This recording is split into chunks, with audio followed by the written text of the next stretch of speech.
Coming up on This Week in Radio Tech, we've got an amazing guest. Now, this guy, I've followed him for years, and we've had him on the show before. It's Kevin Trueblood. Now, Kevin has recently been elected as the new president of the SBE. And he's got some great advice about engineering leadership and what he's doing with the SBE, and maybe how you can help as well. Plus, he's got a great tech tip at the end of the show. It's all coming up next on TWiRT. This Week in Radio Tech is brought to you by Broadcasters General Store with outstanding service, savings, and support. Online at bgs.cc. By Broadcast Bionics with the Bionics Studio, including talk show control, social media, and visual radio. Broadcast Bionics brings exceptional audience engagement to radio and TV. By Air, featuring Playout One radio automation software, comprehensive streaming solutions, website content management, and social media tools for maximum listener engagement on the web at AIIR.com. By Angry Audio. Audio problems disappear when you get angry at angryaudio.com. And by Max Connect Wireless, prioritized high-speed internet service designed for transmitter sites and remote broadcasts.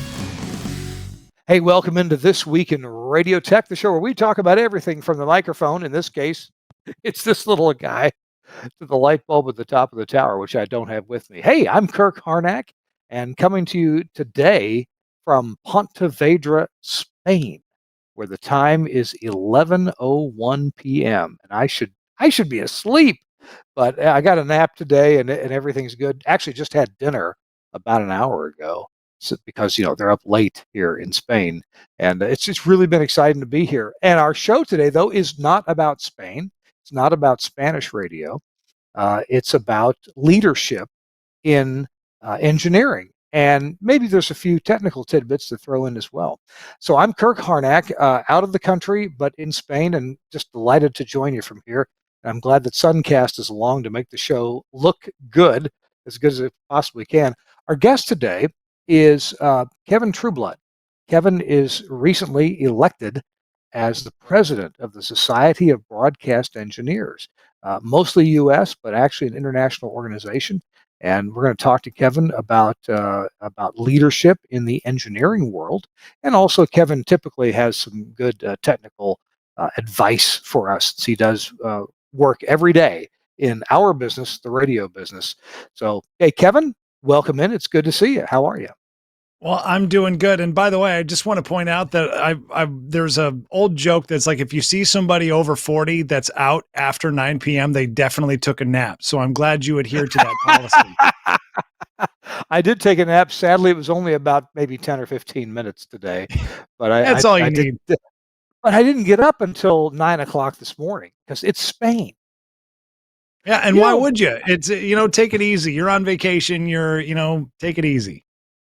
Well, I'm on a working vacation. I'm only taking a little bit of time, official time off from Telos, but my wife and I are in Pontevedra, Spain, which is absolutely gorgeous. It's like this old world small city, and you have this lovely mix of elder folks. It is an older population, but you do have some young kids. We were at a park today with our grandkids and had a lovely time. And then you do have some, I guess, well, younger than I am, middle-aged folks who have kids, and it's a lovely town, very European, very Spanish, several cathedrals and that kind of thing, very Spanish influence because Spain, but it's close to the ocean, so there's lots of seafood here.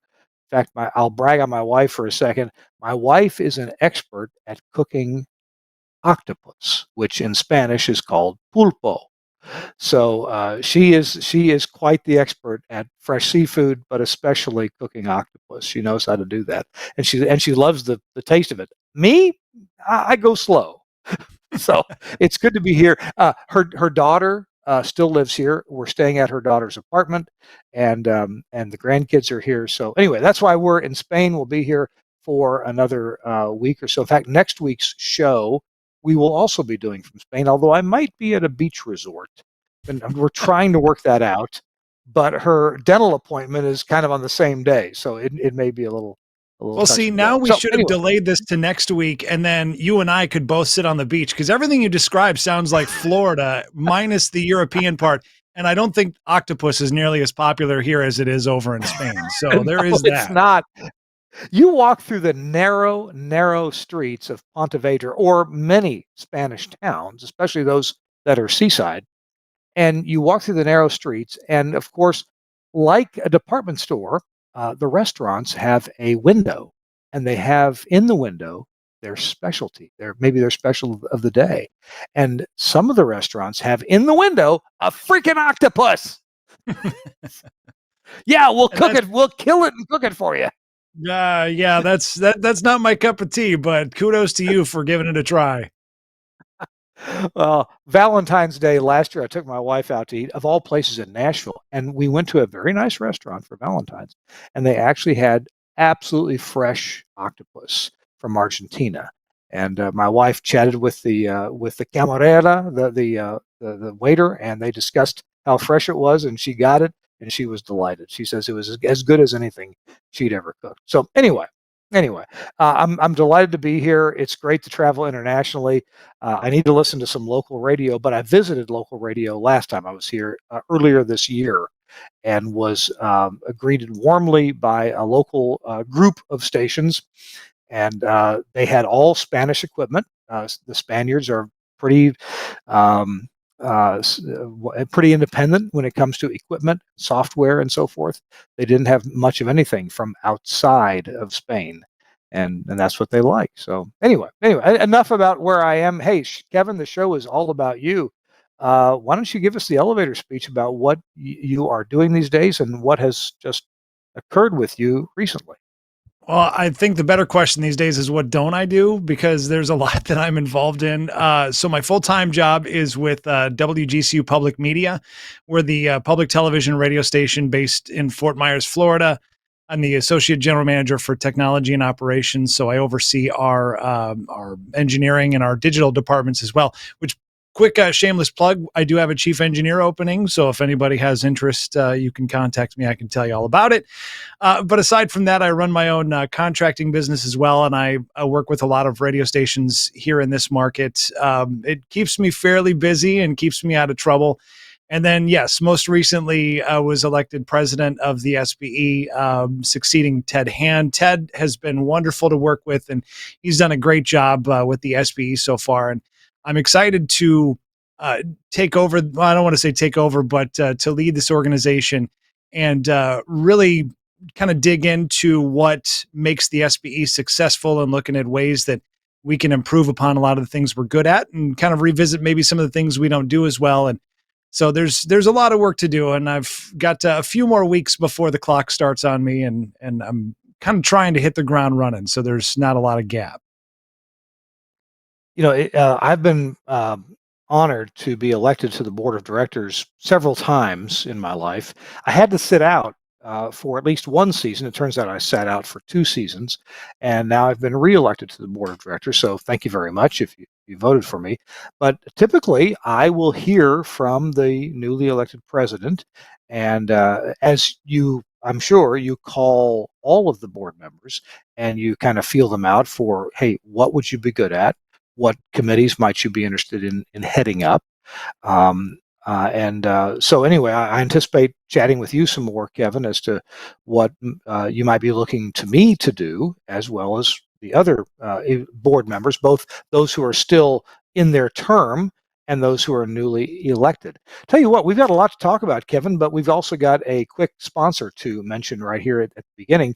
And one of the things we're going to be really talking about not only are Kevin's thoughts and responsibilities for the SBE, but Kevin is one of these guys that I've looked up to because I've seen him grow over the years in his career and his assumption of some leadership roles in guiding not only other engineers, but other people in the industry, whether they're engineers or not. And this has always impressed me about Kevin. And I've thought that what Kevin has shown in his career is something that a lot of engineers might want to do. And if you're like me, you're kind of afraid to do it. You're kind of afraid to kind of put your foot forward and maybe ask for or step up to a leadership role. And I'm going to be looking to Kevin for some advice about that. I know that in my own life, I've certainly experienced quite a few times where I've wanted to do something and I've kind of looked for permission from somebody I respect to say, Kirk, it's okay. You can do this, and I would encourage you to. So, anyway, we're going to be talking to Kevin about that in just a minute. Our show, This Week in Radio Tech, is brought to you in part by Air. That's AIIR, air.com. And they have, of course, a bunch of different products that are great for radio. And if you're an engineer and you can bring these products to the attention of your program director, your general manager, station owner, music director, they might be very, very happy about this. I know I'm delighted with Air's Playout One system for automation. We use that across all of our radio stations. Now I think it numbers about 21. Well, if you're tired of wrestling with clunky music scheduling software, that you have to install and maintain and update. And if your hard drive gets corrupted, well, you've got a big problem. Well, I want you to meet Air's music scheduler. It's powerful scheduling, simplified, and it's in your browser. That means it doesn't depend on a single computer where it's installed in order to work. With drag and drop clocks and reusable templates, you can build a day's playlist or a whole month, literally in moments. You can import your existing library, of course, that's key. Or if you need to, you can start fresh. You're starting a new format, for example.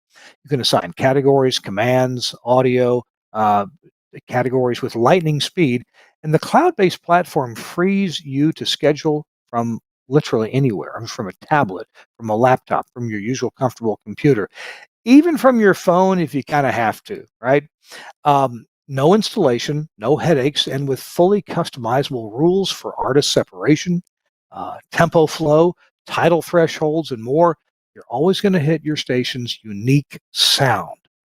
You can see issues highlighted in real time and get instant fix suggestions and export logs effortlessly into Playout One, into Wide Orbit, into Myriad, into Play It Live, station playlist, and that list is growing. Just make your request to Playout One, and we'll see if they can export to your automation system. Try Air Music Scheduler. You can try it for free through the end of September of 2025. So that is about 5 weeks now, 4.5 weeks that you can try it for free. And after that, it's $60 a month per station. So if you're ready to simplify your scheduling, visit air.com/scheduler, or hey, just go to air.com and click on the scheduler button and sign up for this today. Really good software and a really good online program from Air. I love the way that they are making this available in the cloud, where frankly it ought to be, because this is a function that the cloud handles well. All right, it's Kirk Harnack coming to you from Pontevedra, Spain, where it's 11:13 at night, and Kevin Trueblood is with me. Kevin, well, let's see. We've talked just a little bit about SBE. Let's talk a bit more about that. You've been elected the president of the SBE. What led you to run for president? It seems like there's a bit of a stepping stone course that is typically followed. Did you follow that same course to run for president? More or less. I mean, it's if anybody's kind of paid attention to how a lot of our elections have worked, there is a nominations committee, and anybody can submit their name to run for any of the officer positions. But what tends to happen is there's kind of like a couple of circles of the SBE, like of leadership. Like the first one, a lot of people do is they get involved in committees, and then they get involved in the board of directors, like you have. And then you get into the executive committee, which is a kind of a smaller committee with all the officers and a couple of selected people that meet more regularly, and we discuss a lot more, operational things. We look to the board of directors to discuss a lot of the big picture stuff and guidance for the overall organization. And the executive director the executive committee handles more of the day-to-day operational stuff. And then you get into the officer positions, and there's treasurer, there's secretary, there's vice president, and then there's president. And typically there, I don't want to say they, because it's not like there's this invisible force or this team that's making it happen. But when you show an interest and you kind of get in to these inner circles, and really it just involves just being there and wanting to be involved and participating in a lot of the things that we do. And then it kind of leads you to get nominated and appointed to different things. I joined the board of directors back in 2017, and Jim Leifer, who was the president at the time, appointed me to the executive committee. And when they had some changes at the top, so he appointed me to the executive committee in 2019. And then, and I think that was based a lot on, we did a strategic planning session in 2018 where I was kind of a very outspoken person. I think people were starting to get annoyed by how much I was talking versus everybody else. Because I had a lot of opinions about things and saw kind of a different perspective as the young whippersnapper in the room. And so as I kind of gotten more and more involved and got more, and when I say involved, I was participating in more committees, I was getting into more meetings and making myself available for things. I was appointed secretary, and it was 2019 or 2020. It was when RJ Russell left and we changed the officer positions. I got appointed as secretary, and then I've been around ever since. So I've been vice president for the last 2 years. I was treasurer a year before that.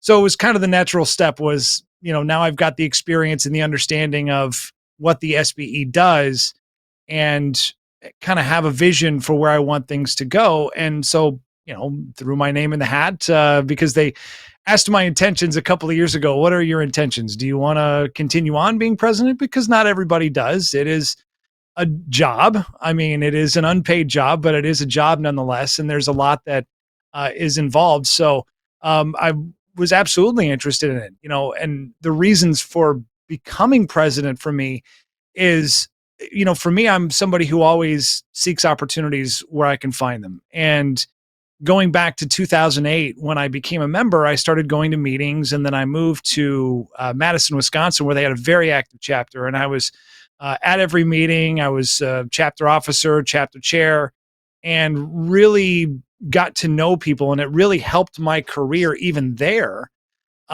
getting to know everybody and network and understand how things work beyond where just my job is. And to me, I saw so much value in this organization in just being a member and being active in the chapters that when I saw an opportunity to be part of the leadership and help guide the organization, I'm like, I need to do this because I want to give back and make sure that people like me in the future continue to have those opportunities, because it's been very important to me and very important to my career. I'd be as long as I've been either a member of the SBE or on the board of directors, which I have been for a number of years until I timed out and then got reelected. It seems to me that an organization like SBE has several different ways to offer benefit to its members, and one of them is simply the benefit of being a member of something Mhm. bigger, of something with like-minded people who are often in similar situations, and then having camaraderie with our local meetings where you have a bona fide sanctioned opportunity to talk with other people that are in your profession that maybe you wouldn't normally speak with day to day. And oftentimes we meet at different people's facilities, so you get to see how other people do things, maybe without giving away industry secrets that may be yours. So that's one benefit. But another benefit would be the things that an organization can do that you can't do for yourself. So maybe there's obviously things like insurance programs, whether it's an inland marine policy or a life insurance program, things that are that an organization can do for you that you can't do for yourself.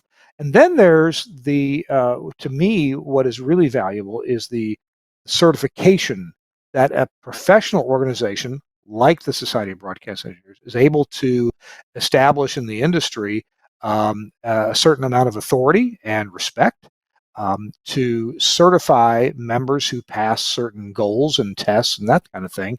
They can say, hey, this person is qualified. We say so because we know what we're doing. in certifying this person. So I've kind of outlined three different little areas.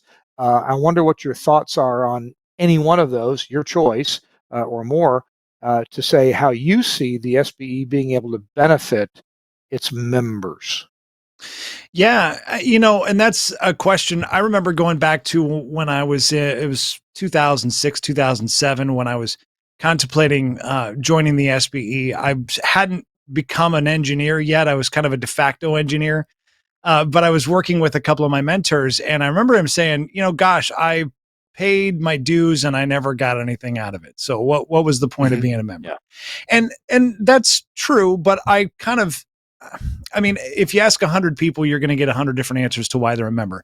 I think it's very Yeah. valuable that some people see the value in just uh, kind of raising awareness to our profession, to making sure that people are that our industry is respected, that there are opportunities for our professionals, that there's career advancement opportunities, and maybe that's what you're interested in, just being part of this association and promoting it. I think that's very valid.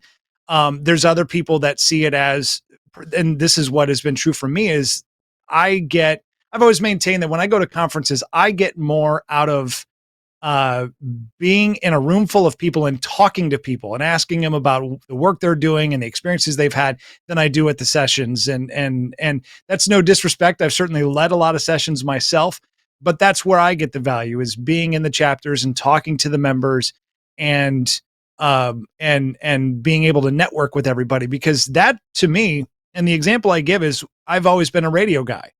And when I was in Madison, active in the SBE chapter, I spent a lot of time at TV stations, and I spent a lot of time around TV engineers. So I understood their facilities. I understood the issues that they dealt with, the regulatory changes that they were dealing with. So I had an understanding of that, which then helped me get a job overseeing a TV station. I was able to come in and understand a lot of it, and I had some things to learn about how everything worked, but I grasped most of what was there. That would not have been available to me if I hadn't participated in the local chapter the way I did. And now to this day, for my contracting business, even being there, again, I get to know the people in this market. That's led to me understanding who the engineer is for this, who's the engineer for that, helping them with projects. So it has benefited my career personally a number of times.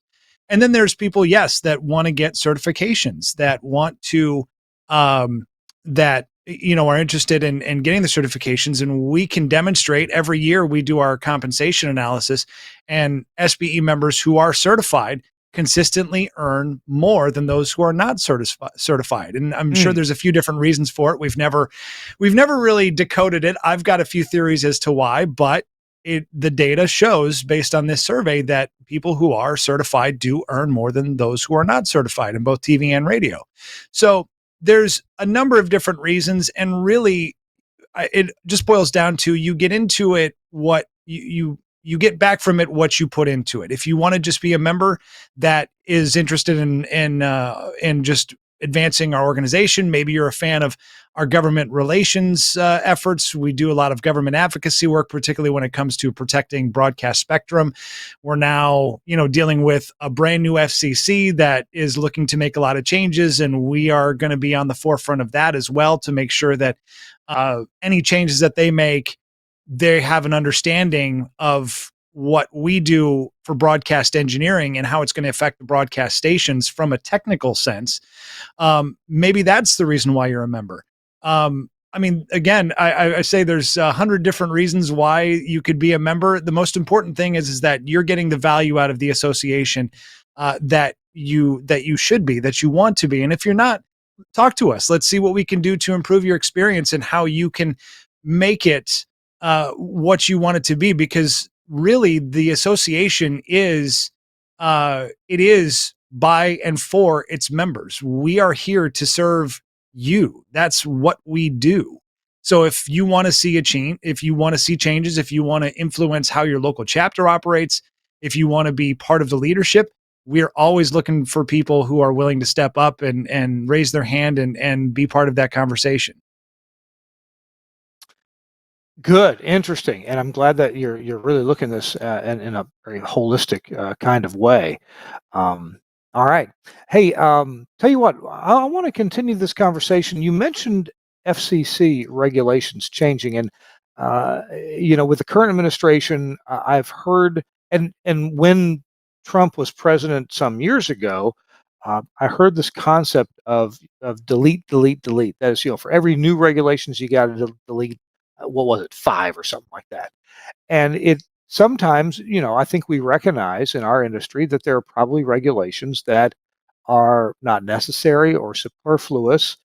Some might say, "Oh no, we need the market does a good job of taking care of this on its own." So I'd like to kind of delve into that when we come back from our sponsor ad. We're talking to Kevin Trueblood. Kevin is not only an engineer, and we'll talk about his role with that in a few minutes, but also he's the newly elected president of the SBE. And we will get into what I've been promoting, the topic of leadership. He talked about that some already, but I'd like to talk about the psychology of leadership. And I think Kevin might have some ideas about that. Hey, I'm Kirk Harnack. It's This Week in Radio Tech, the show where we talk about everything from the microphone to the light bulb at the top of the tower. And one of the topics that's really been hot I've been talking about it for several years. I don't know that it's been hot for several years, and that is virtualized broadcast infrastructure. Other industries have been virtualizing for years.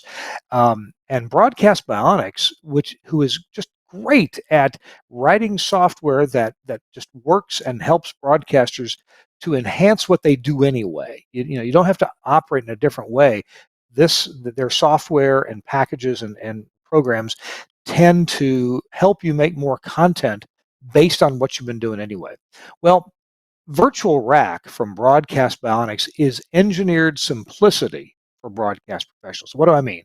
Well, imagine deploying containerized broadcast applications with the flexibility, the resilience, the density, and the scalability that you need without having to become a Linux expert. Now, that's my dream. I have a love-hate relationship with Linux myself. Sometimes I love it, and sometimes I'm just totally flummoxed by it. Well, with Virtual Rack, all the heavy lifting happens behind the scenes. You get a purpose built appliance, an intuitive management interface, and a ready to go application library, all working in harmony with just a few clicks of your mouse. If you need an app, we'll simply select it from the library, enter the license code, assign a name, allocate an IP address, and bam, you're live. No complex installations, no jargon heavy manuals. Virtual Rack even auto calculates the number of application units and system resources required. So you always know what's under the hood in terms of resource allocation. And that also means that you are not going to be allowed to overburden a server when you use Virtual Rack. You'll always be under the limit, and it'll let you know, hey, you've already deployed 12 things, Bubba. I think number 13 needs to go on a new piece of equipment. And when the unexpected hits, well, you're covered. You can control and stop and start applications. You can export configurations. That way, if something blows up, you have the configuration saved. You can apply software updates or remove applications completely, all from the same management screen. Built-in backup and built-in failover ensure system resilience with minimal effort. So Virtual Rack is enabling everyone, I mean everyone, to use containerized products, powerful, streamlined, and broadcast ready. You ready to simplify? Well, visit Broadcast Bionics today and see how Virtual Rack puts professional, resilient, containerized deployment literally just a few clicks away. I love these apps and the overriding management app called Virtual Rack. Check it out today at bionics.co.uk or just Google Bionics Virtual Rack and you'll find it. Thanks, Broadcast Bionics and Dan McQuillan. By the way, Dan is going to be on the show here in, I don't know, a month or 6 weeks or so to tell us about some of the latest things that he's been involved with, including really putting ChatGPT to work to enhance your broadcast, your on-the-air operations. All right. We're talking to Kevin Trueblood. I'm Kirk Harnack. Kevin, my goodness, what did I say we were going to talk about? It's been 2 minutes since I promoted. We were talking about SBE and leadership, and oh, you wanted to talk about the FCC, the rule changes. Yeah, and I've only read headlines and a little bit of article, not a whole lot. Maybe you know more about what the FCC might have in mind and whether it's even broadcast related in terms of delete, delete, delete, getting rid of regulations that may stand in the way of broadcasters, doing a better job anyway. Yeah, there was a few things that we filed on initially when the FCC came out and said, they originally did their whole like, what rules do you want to delete? The SBE did submit a filing that supported a few different initiatives, and to be honest, I don't recall the few different topics off the top of my head. But we did support a few different things that impacted broadcast that we felt were unnecessary, and some of them, we're just kind of at the beginning right now of what the FCC is considering. What we Mm, try and do when it comes to government advocacy is, we really try and present this from as technical subject matter experts. So we try mhm. and present, at least fully inform the FCC on technical matters as to how they impact the engineer, how they impact the stations and the work that we do.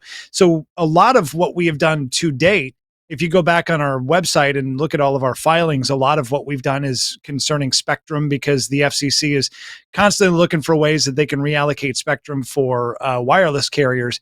And so we're trying to find some way that we can coexist with wireless carriers. We know that there is a huge demand for spectrum, but there's also a huge role still for broadcasters that we need them to understand is important and crucial to communication infrastructure. And so a lot of our efforts to date have been that. But now that we're facing a new administration, a new FCC, we're trying to stay ahead of, and keep up with some of the changes that they want to make when it comes to, like, when they put out these notice of proposed rulemakings, or these notice of inquiries, where they're just kind of gauging what the interests are, what kind of things can we change. And so we rely on our government relations committee, which to date's been headed by Ched Keeler, as well as the committee is made up of the executive committee and our FCC general counsels, that we will file and basically explain these are, we either support the FCC's initiative. Sometimes we will do things in collaboration with the NAB, because they have their own opinions as well. We also this year supported the transition along with the NAB for ATSC3, a sunsetting of the ATSC1 standard in the near future. So there are all kinds of things that we're trying to be involved with. And again, we try and approach it from a subject matter expert for all things technical. And there's some times where it kind of gets into the business of things, like we're not going to weigh into things like the ownership cap limits or anything like that, because that's more of a business decision as opposed to a Yeah. technical decision. So there's a fine line that we kind of ride sometimes, but we try and stay on the side of, we're the subject matter experts. Here's what we can offer as far as advice and how these changes can impact broadcast engineers and broadcast stations. Interesting, interesting. And I'm sure that the potential reallocation of C-band satellite is going to be a hot topic, because it seems like I read just today where other industries, particularly cellular and aviation, are wanting all of what we use currently in C-band downlink spectrum for program distribution, and TV stations continue to use that as well. Do you have any thoughts about that? I know that, for example, we moved some stations in Maui, and somehow we failed to install the filter on our C-band receiver, and after a while, at some point in time, our satellite receivers became unreliable, and we had to Mm-hmm. go to their internet backup, which of course were some, variable amount of seconds behind real time, right? So it was pretty inconvenient. We got the filter put on. We're back to satellite operation, but this could be really inconvenient for C-band downlinking purposes, and it just, man, it seems frustrating to me. Even though internet is available for program distribution, man, it's in some ways it's hard to beat C-band satellite for that. Do you have any thoughts about that? Yeah, well, the interesting thing about that was kind of snuck into that big beautiful bill that was passed back a couple of months ago. That wasn't something that I mean, we knew that there was demand for that spectrum, but that was something that was put in, and passed very quickly. So, which it was part of the part of that bill that was passed was reestablishing the FCC's authority to auction spectrum, which had expired, and the FCC was expected Uh, to get that. But then in the bill was also the mandate that said, "Oh, and now since you have it, go ahead and sell off this spectrum," which caught kind of a lot of people by surprise. We knew there was talk about it, and now that it's law, it's like, okay, well, we're going to have to do this, or figure out a way to do this. And we don't know all of the details yet. I believe there was a time span set for, I think it was 2 years, 2 or 3 years, that they have to get it auctioned off and then potentially do a transition. I mean, there's no doubt that satellite is still a very practical and reliable way to get communication for any number of things, but primarily from one to many in the way that things are syndicated. So it's still very crucial to what we do. But there's also the reality that internet is important, and now you've got multiple ways that you can get internet. You can get any number of land-based things, redundant land-based internet delivered. Plus, you've got Starlink. Plus, you've got wireless. So you've got multiple options to keep internet going, but it's still the internet. I mean, that's the yeah. reality of it. So once we kind of see where the details are going, I imagine that we'll be kind of help providing some input as far as the logistics of making it happen, because there's a lot of players that are involved in having to do this, from the syndicators to the satellite companies themselves to the radio stations and the television stations themselves. Because they say, oh, you can go internet, you could go C-band, but I'll tell you, or not C-band, KU-band, but I'll tell you, here in Florida, KU-band's kind of useless in any given summer afternoon because we Yeah. lose the feed and rain fade. So Yeah.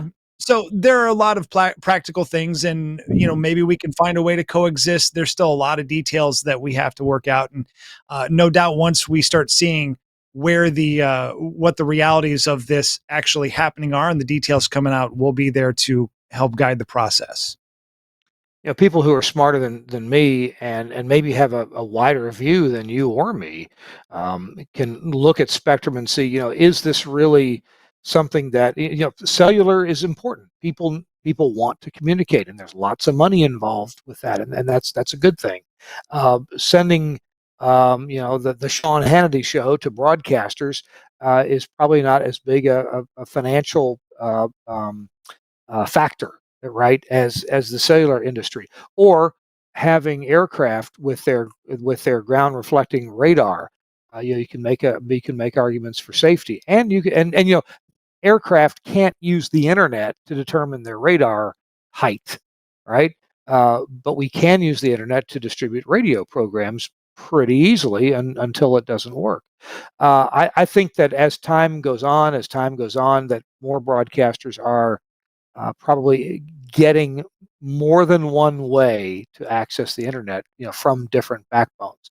And in many places that's available, but in a few places it's still not. One of the programs that my two of my stations carry is delivered by internet, and the people who do the show have it worked out to where it's always as a delay that's reliable. So the show always starts at some number of seconds past the hour. I don't know why they don't just start the show themselves that number of seconds before the hour, so we get it on the top of the hour. I don't know that, but anyway, it's possible to compensate for buffering and SRT and other delays that you want to have for reliability on the internet. What I'm saying is that there's ways around this, and it wouldn't be the end of the world for broadcasters if C-band reception went away. You agree or disagree? It wouldn't be the end of the world? Well, I mean, I'm sure we can find a way around it. I mean, my official position is not going to be, "Hey, we should do away with C-band," because the fact of the matter is Right. it's still a very efficient and effective means. And your point, yeah, maybe distributing Sean Hannity isn't the best use of the spectrum, but there are also a lot of other very practical uses still in the EAS system and getting live breaking news to the public Ah, and emergency information. The story I tell people, the example I give people is having now been through in Southwest Florida 3 hurricanes in my 10 years that I've been here. Every time, wow. Milton wasn't as bad because we were further south than where the direct impact was. But going through Ian and Irma, about 5 years apart, we didn't have any reliable internet for about 3 4 days after the storm. Ian was worse, Oh, and wow. that's Wow. cellular, that's land based, that's everything. We There was no reliable internet for about 3 4 days. It was broadcast. That was it. That was the only thing that was keeping people informed. And things started coming back online after a few days. But and yes, there is a case to be made. Well, you can put up Starlink or some other satellite or something that can get you online, and that's how a lot of us are dealing with this going forward. I've put those in, but the fact of the matter is, it's still an efficient way to get communication means out there. And I think there's a way that we can potentially make this work. Otherwise, we're going to have to come up with a plan B if it's going to go away. Yeah. Satellite one to many is really good, and that's why we've used it for what 40 years now. One to many. Um, uh, Kevin, I wanted to. Oh gosh, it's on the tip of my tongue. What I wanted to move on to next before we have to take our next break. Oh yeah, well, just the fact I'm not sure that many SBE members are aware that the SBE has legal counsel Mhm. that represents the desires or the needs or the thoughts or the concerns of broadcast engineers or the engineering community. Could you speak to that just a bit, just to let SB members know that yeah, we actually have strong legal representation that comments and makes sometimes very strong comments on issues before legislative bodies.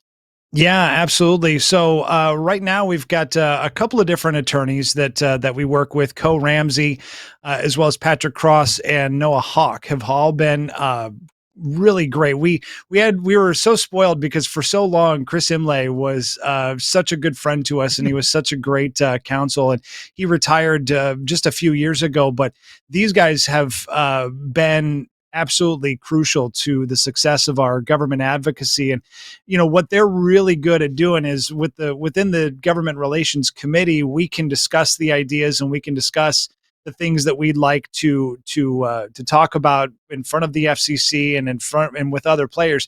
But they're the ones that can actually tell you, they've got the pulse on what's happening inside the FCC, and they understand where their motivations are and where they're going, what's realistic, what isn't. So that's where they earn their keep, is in kind of guiding us to what is possible, what is legally possible, and what the SBE is capable of doing.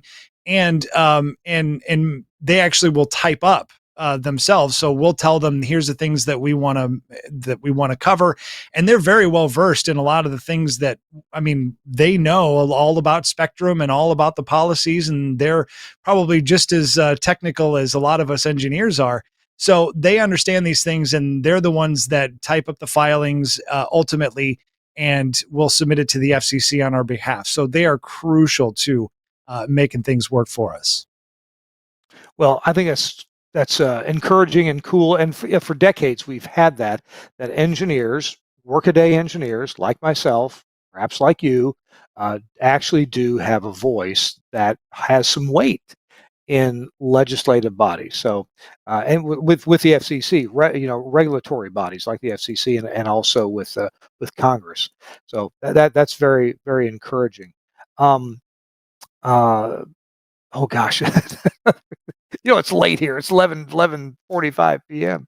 Uh, one thing we're going to get to after our next break, Kevin, is I want to talk about this notion of leadership, and we've been putting that off, and I want to talk about it because I think that plays well into how engineers look at their careers. Some engineers, del- deliriously happy with where they are and how they want to operate. But if you can step up and show leadership potential, leadership mindset, leadership capabilities, this can certainly advance your career, and that's part of what SBE is about, is advancing that. So, Kevin, after our next break, would you be willing to give us your thoughts on leadership, stepping forward and stepping out and becoming a leader, and how the SBE could help? Would you do that for us? Absolutely. I have the unfortunate quality of being a severely extroverted person, so I'm happy to talk about everything. Now, see, I don't see you as severely extroverted, just a little bit. So I see Well, let myself me as put it being this way. If over you there. if you contrasted me to my wife, she's a very introverted person. We complement each other very Ah. nicely. Okay. We're talking to Kevin Trueblood. He is the recently elected president of the SBE, Society of Broadcast Engineers, and he's a longtime friend and wonderful engineer. The hurricanes that Kevin mentioned, he and his staff have really come up with solutions to stay on the air when it just seemed impossible. So I'm looking forward to hearing Kevin's thoughts on leadership. Hey, This Week in Radio Tech is brought to you in part by Angry Audio. Angry Audio a few years ago did a really great thing. They did our industry a great favor, and that is they bought Radio Systems because Radio Systems was closing down. Dan Braverman was retiring and really didn't want to carry on the business. Nobody else was capable of doing that until a buyer was found, and that was Mike Dosh at Angry Audio. And what a great thing to continue this technology. In fact, um, I was on Facebook this week, and I was looking at various different groups, and one of them I think was a group that talks about low voltage wiring, low voltage electronics, things that are 48 volts and less.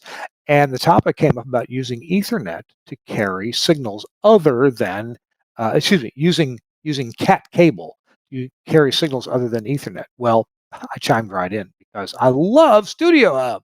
Let's take a look at some Studio Hub products here, so some adapters. I use these things all the time. I keep a bevy of stock at my radio stations in case we need to hook something else up.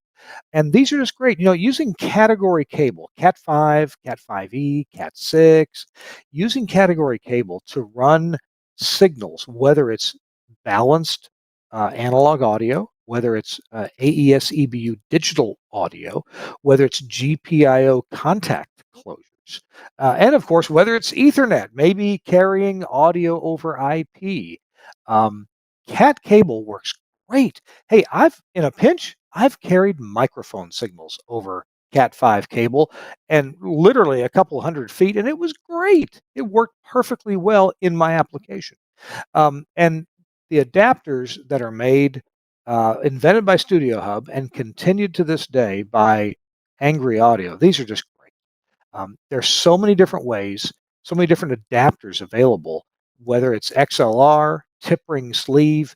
They do even have unbalanced adapters. Now you want to have that short cable for that, and maybe you want to have a female RJ45 style connector, or you want to have a male with a particular amount of blue cable that's shown on the screen right now. There's so many different ways to buy Studio Hub cabling that it boggles the mind, but also they got things to fit your needs exactly, and they make tons of adapters to adapt to different brands of audio interfaces. Hey, maybe you need an audio interface for a satellite receiver or a GPIO interface for a satellite receiver. Well, Angry Audio has those. Tell them what kind of satellite receiver you have and tell them what you're going to. They also have adapters that connect to the backside of, say, an Axia GPIO node or the equivalent from Wheatstone. You have a lot of options there, and the Studio Hub adapter. Hey, I've built whole radio stations and never once fired up the soldering iron. that's a real pleasure to click these things together and make great connections. So check them out from Angry Audio at angryaudio.com. Choose what you need, and hey, little hint here: don't go for any substitutes. Don't go for any third-party stuff because Studio Hub has figured this out a long time ago, and they make the best stuff out there. It's really reliable. Thanks to angryaudio.com for sponsoring This Week in Radio Tech. Hey, we also have another great sponsor, and that's our friends at Max Connect. Max Connect is this company that was started by Josh Bone in Alabama, and he's basically nationwide now. They do a lot of different services. You've heard me talk for years about Max Connect Wireless, but you've also, if you're interested in doing it, one of these FM audio processors that runs in Windows, well, Max Connect can help you out with that because they make, actually in collaboration with Angry Audio, they make a box called the U.192. There's a picture of it on the screen right now. The Max Connect Broadcast U.192 MPX USB sound card. My goodness, that's a mouthful. But what does it do? Well, you connect this box to the USB connection on your computer. And I got to tell you, USB connections have become very reliable because they're kernel level drivers now that just run USBs. Very reliable. As reliable as the operating system. These things don't fail on their own. They run with the operating system. And if you're running one of these FM audio processors on a Windows machine, like the Omnia SST or Stereo Tool or Breakaway One, any of these can put out the multiplex FM composite signal, can put it out to a proper sound card. The problem is you can't find a proper sound card. Well, Max Connect and Angry Audio have developed U.192 because it's exactly what you need. It puts out the most clean, most beautiful composite signal that you've ever seen or heard. It does it just beautifully, perfectly. And at the same time, the Max Connect U.192 can receive your analog or your AES-EBU digital signal and bring that into the computer over the same USB connection. This is really an amazing box. It's purpose-built for our industry to make your station sound great at, frankly, a really low price for these Windows-based FM processors. Check it out at maxconnect.com, the U.192 MPX broadcast sound card. Thanks, Josh Bone. I appreciate your leadership in this industry, and bringing us products that do what we need done and do it very well. Hey, it's Kirk Harnack. It's This Week in Radio Tech, and Kevin Trueblood is our guest. Kevin, let's talk about leadership. Leadership scares the Jesus out of me until somebody tells me, Kirk, you can do it. It's okay. Tell me about your own, maybe your own progression into leadership. I think I've just never really had that fear, of kind of being out in front of people or being able to say what I want to say. And it's not that I'm trying to be rude or anything like that. It's more that just I try and be constructive and helpful where I can. And to me, what makes the difference in roles with the SBE and other places where I've kind of stepped up and I've led some other associations and some other organizations. It starts by just being there, by just showing up. I mean, it is really that easy. If you want to have a voice, it starts by just being there and being in the room. And you don't have to start out of the gate. And let's take, for instance, the SBE. It is a big deal to put yourself out there and to run for the board of directors and to put all this information out there, have your picture in front of everybody. It isn't for everybody. And I don't expect everybody to do that. But what I can tell you is that just by stepping forward, just by being present and raising your hand when they're looking for volunteers, that's a big step in and of its own. And a lot of times that's really all it takes, is just to raise your hand and offer to help and to be part of the process. And you want to, and to be helpful, because we all have opinions and we all have things that, we all have ideas of what we want to do, but you have to be able to take those ideas and then put them into action. And that's kind of, to be honest with you, that's the thing that I think about it now, taking over as president. It's like all these ideas and all these things I've been talking about for a while. It's like, okay, now I actually have to go do it. And, it's finding then the right people that can help you along the way. And the good news is, Kirk, you and I have had conversations. There are other people that have raised their hand and are willing to step up. And that for me is in, becoming the president of the SBE. That's what I've been doing a lot of the last couple of weeks, is talking to other board members, talking to existing committee members, and getting what their interests are, because we have a lot of people that joined the SBE, the leadership, they got on the board of directors, or they got into a committee, or were put on a committee or something like that. And maybe that's not where their interests are, or their talent lies. That to me, in being a leader, is trying to figure out where everybody's interests are, what their passions are, and then trying to find a way to put those passions into action and put that interest into action. So that's been a lot of what I've been doing the last couple of weeks. And and again, it just starts by raising your hand and saying, I would like to help. I'd like to be part of the process. And that goes a lot further. And being able to speak up and being not afraid to say things. I was talking to Jeff Welton, and Jeff said, gosh, I'm looking forward to doing it. He heads our nominations committee. And he said, I'd love to do that again. He goes, but, as long as they don't kick me out of the room. And I said, honestly, I want people to have opinions. I want people to speak up while they're in the room, challenge, the status quo. This is how we make change. I think so many engineers, at least myself, and I think I speak for a lot of engineers, certainly not everyone, we're really comfortable in dealing with an errant piece of equipment. We're really comfortable in discovering discovering a new piece of equipment or a new system, something that we can wrangle, not a human being, and we're comfortable with that.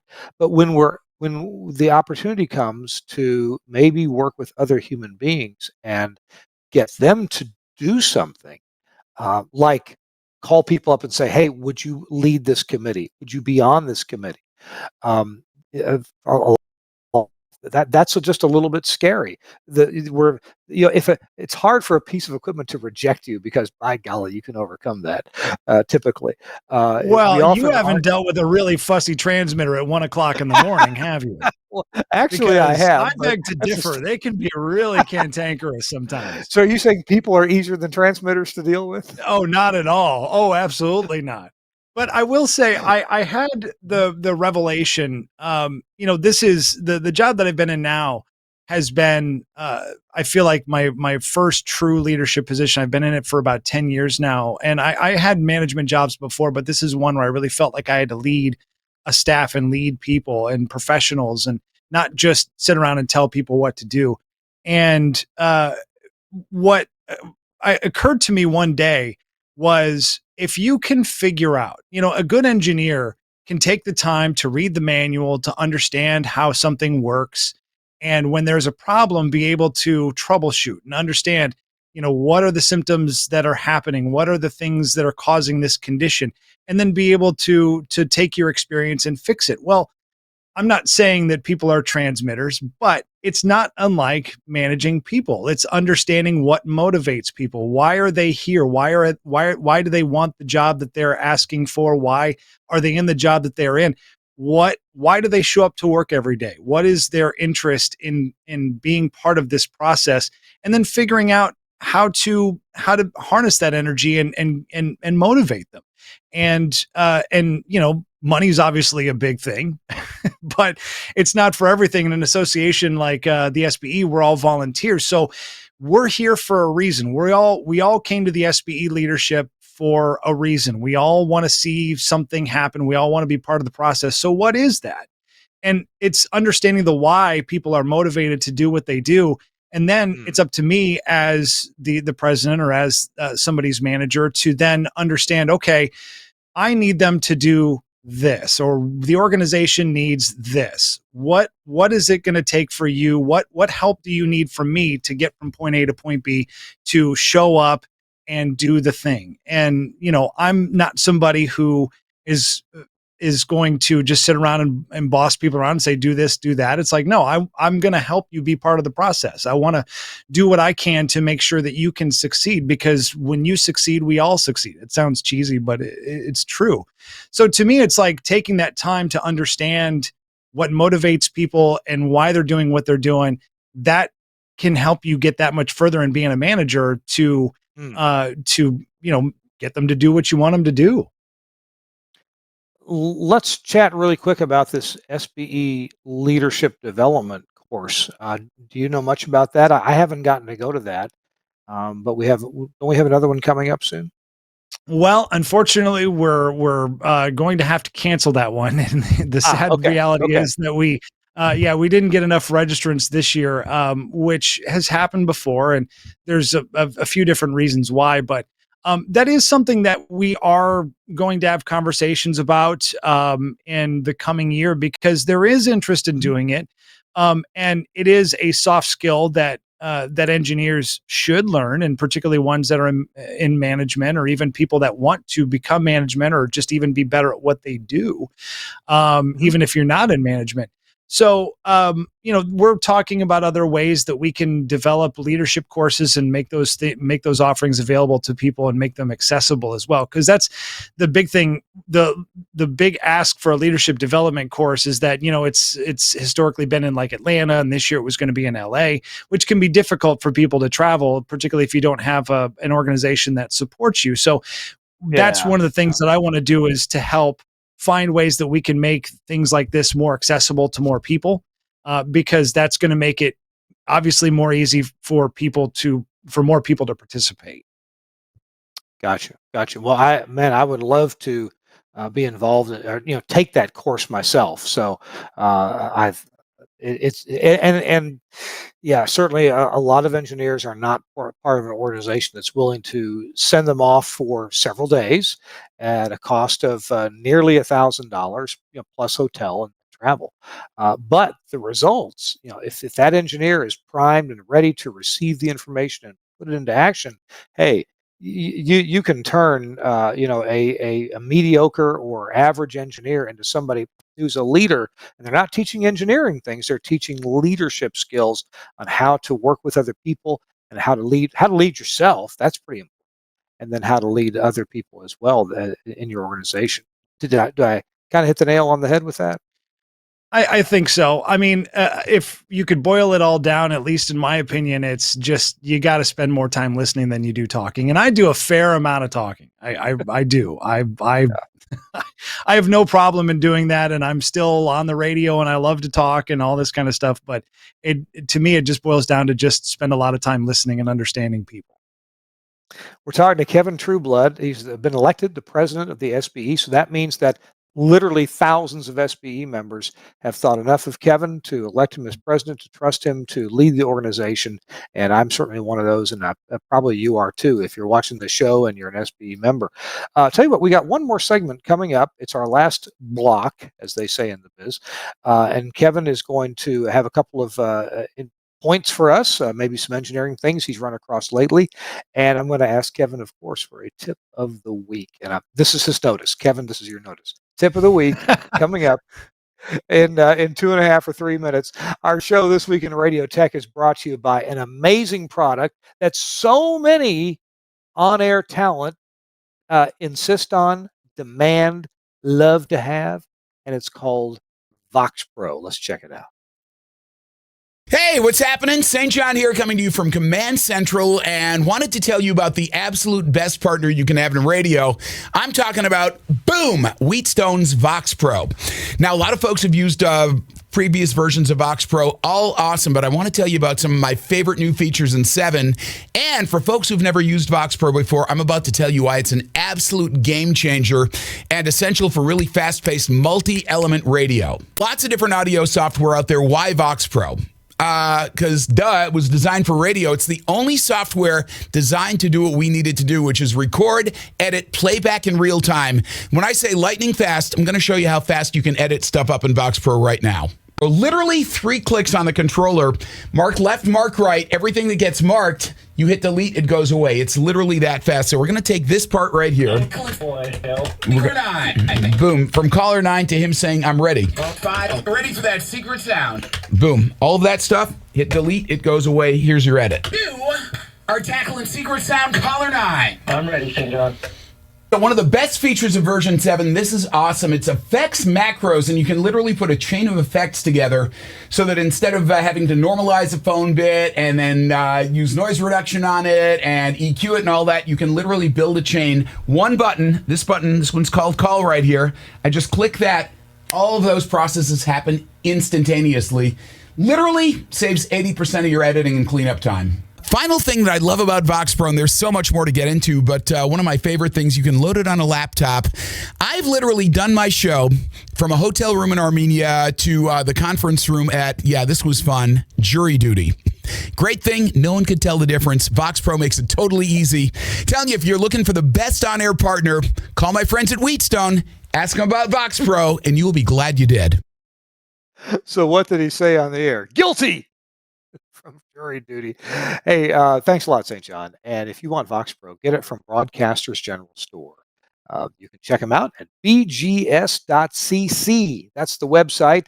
You know, I love to call these folks. They're so good on the phone. They're nice people. They got sharp pencils. Ooh, there's a pencil on the screen right there. And they will make you a good deal and tell you when it's going to be there. Call them at 352-622-7700. That phone number, of course, is on the website is at bgs.cc.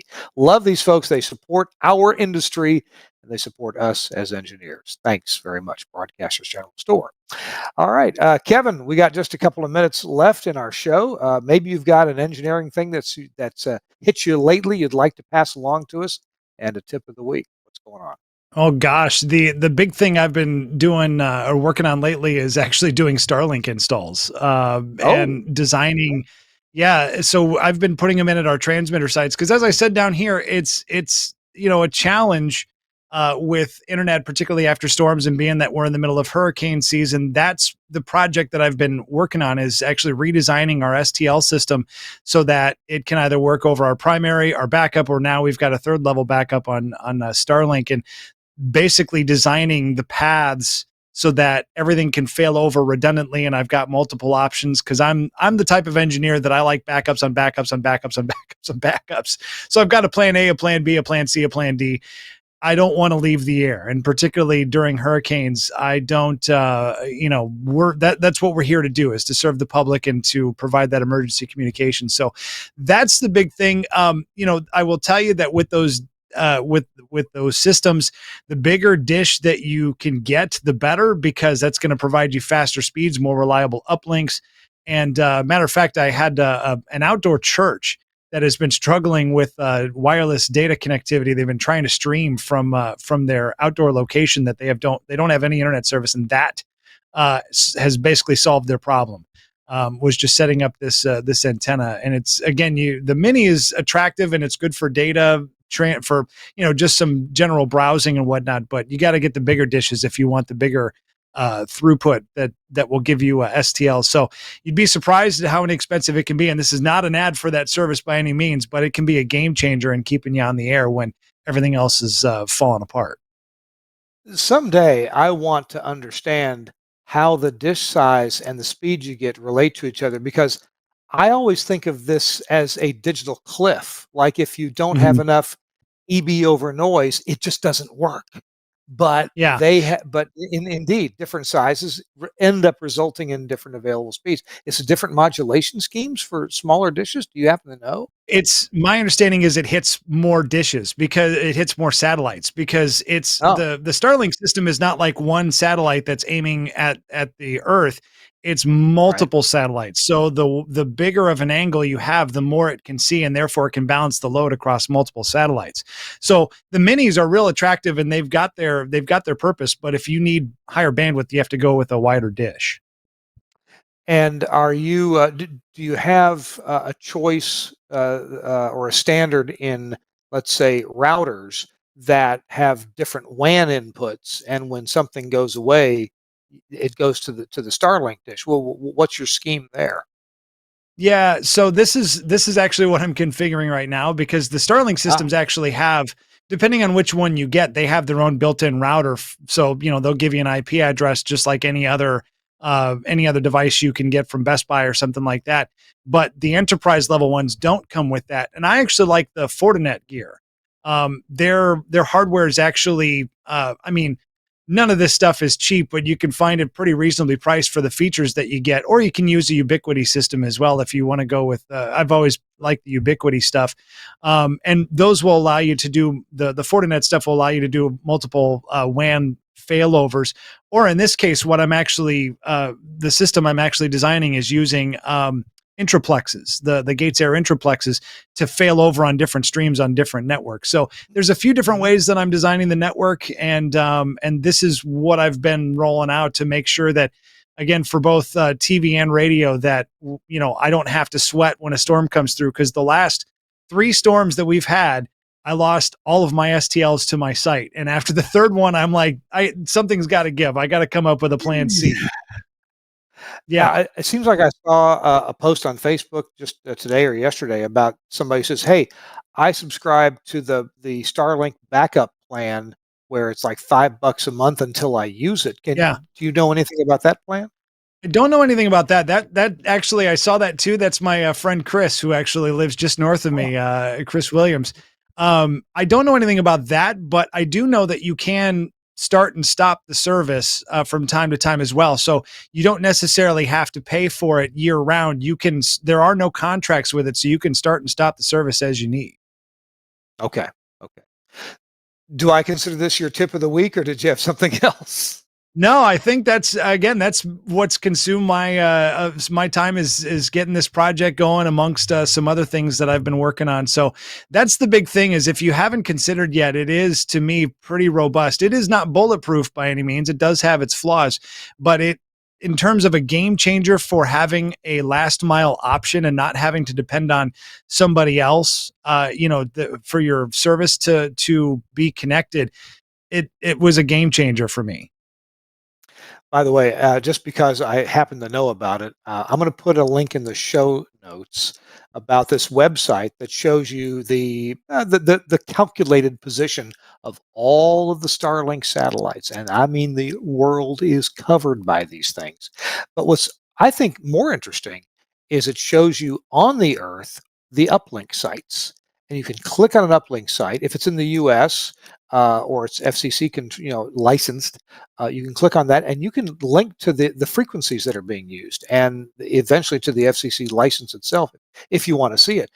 There is an uplink site, an hour and a half drive from my house. It's in Tracy City, Tennessee, and I have flown a drone over it, taken pictures of it, and it's just fascinating. It's about 9 of those big golf ball radomes. Big. I mean, maybe 9 feet or so in diameter, with, I'm sure, satellite dishes inside them. And there's got to be fiber going along the highway there to provide that site with plenty of internet access. So there's a lot of these sites. But now I guess they have satellite to satellite beaming, because they provide service in places where there is no uplink in the area at all. Kevin, you know about that? I unfortunately I don't know a lot of the particulars about the service. I could just say that it works pretty good when I've set it up where I've set it up, and the footprint's pretty wide. I'm pretty impressed with the coverage that it offers. Yeah, it is amazing. Hey, Kevin, thank you so very much. It's been great catching up with you and talking with you. Thanks for making yourself available, and I look forward to. I won't be in Columbus for the swearing in of the new directors. I've got another commitment. I think I'm going to be at Wabi or something. And anyway, I won't be there, but I'm sure I'll get up with you sometime. Yeah, sorry to miss you there, but again, thank you and congrats to you for getting elected to the board of directors, and thank you to the SBE members for your confidence in me. And I'm looking forward to the coming year and some of the things that we'll accomplish. I think we've got a lot of work to do, and I'm certainly looking forward to doing it, and hopefully hear from a lot of you on your thoughts and ideas, and just looking forward to hitting the ground running. All righty. Kevin Trueblood, thank you for joining us so very much. Kevin, you're at WGCU, right? Is that your Yes. station? Yep. Okay. I thought so. All right, we'll put a link in the show notes to your stations as well. Kevin Trueblood, new SBE president, elected as to the SBE. All right, we got to go. One big thanks to Suncast for engineering and producing today's show. I'm Kirk Harnack, coming to you from Pontevedra, Spain, where it's after midnight now. And we'll see you next week on This Week in Radio Tech. Bye-bye.